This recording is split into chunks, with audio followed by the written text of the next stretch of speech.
Hadien bala jied jing hikai Jylla Meghalaya Powerlifting and Fitness Association mentau snem kala phah kirang bat ki Thei lehkai sha Bangalore shim mynta hakawei ka lympung kaba kabala tip kum ka National Bench Press 8,000 arpulai kabala long nongbah Bangalore kabala sdang Naduh ka tarik haduh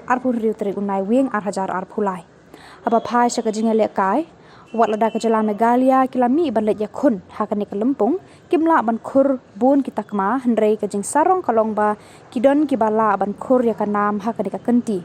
hakaba ka kong Angel Mary Khunsyiem Umlong kala job bat Khur ya ka Takma rupa hakasan puar kilo master 1 category bat usamla ba Benison Marwein ulayo ban Khur ya ka Tama Rnong hakasan pulai kilo open sub junior yakni ka national competition na penyat ka powerlifting India ka basnok tilang bat ka International Powerlifting Federation bat Commonwealth Powerlifting Association balayo jing ituru na ka Ministry of Sports and Youth Affairs Government of India yakni ka kunhun bakat sangot layalam U Bah Frankie Nongrum kumu manager padairu secretary jang ka MP and SA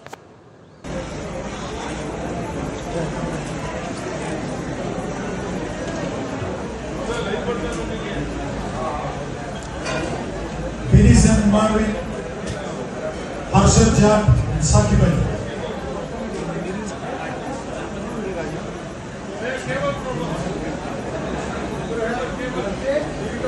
His honor is Mr. Bangalore International Powerlifting Federation, escorted by Jylla Meghalaya International Powerlifting.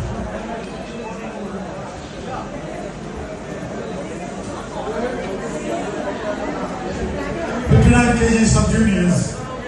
brought by the Prince of Delhi, Jharkhand, silver Shanu Kumar Jharkhand, gold medal Arpit Gupta Madhya Pradesh.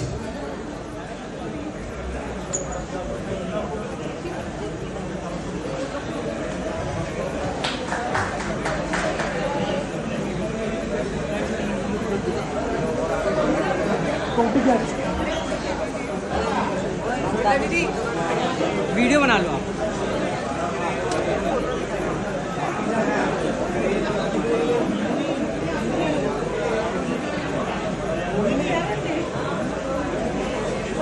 Prince of Delhi, Shanu Kumar Jharkhand and Arpit Gupta Madhya Pradesh.